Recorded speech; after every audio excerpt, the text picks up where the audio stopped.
Hi friends, welcome to foodies channel. இன்னைக்கு நம்ம சேனல்ல பார்க்க போற ரெசிபி பன்னீர் மசாலா. அது எப்படி பண்ணலாம்னு வாங்க வீடியோக்குள்ள போய் பார்க்கலாம். ஒரு pan அடுப்புல வச்சு நம்ம அதுல எண்ணெய் ஊத்திக்கலாம். இது ஃபர்ஸ்ட் நம்ம இந்த பன்னீரை பொரிச்சு எடுத்துக்கலாம். பன்னீரை நான் இந்த மாதிரி சின்ன சின்னதா கட் பண்ணி வச்சிருக்கேன். இது அப்படியே எண்ணெயில வச்சு நம்ம பொரிச்சு எடுத்துக்கலாம்.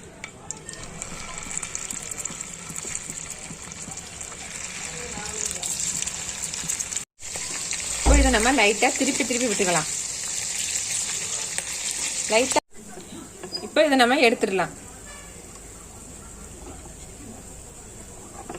இப்போ இதே எண்ணெயில நம்ம கொஞ்சோண்டு இஞ்சி பூண்டு பேஸ்ட் சேர்த்துக்கலாம்.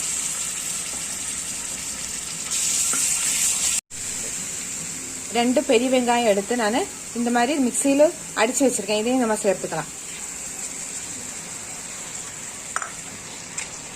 நல்லா மிக்ஸ் பண்ணி விட்டுருவோம்.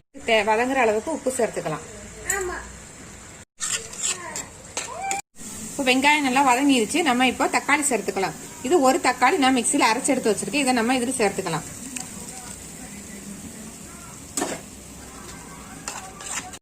இப்போ எல்லாம் வெங்காயம் தக்காளி எல்லாம் நல்லா வதங்கி வந்துச்சு. நம்ம கருவேப்பிலை சேர்த்துக்கலாம்.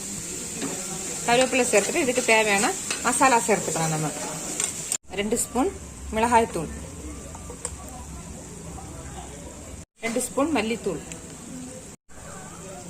மஞ்சத்தூள்,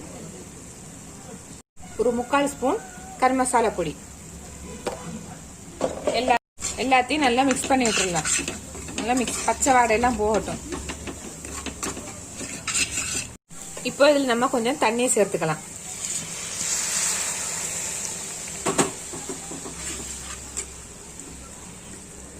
இது நல்லா கொதிச்சு வரட்டும். கொதிச்சு வரும்போது நம்ம ஃப்ரை பண்ணி வச்சிருக்கிற பன்னீரை நம்ம இதுல சேர்த்துக்கலாம்.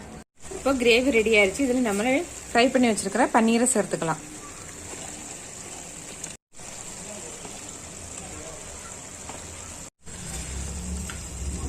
இந்த ஸ்டேஜில் உப்பெல்லாம் பார்த்துக்கலாம். உப்பு தேவைன்னா நம்ம போட்டுக்கலாம்.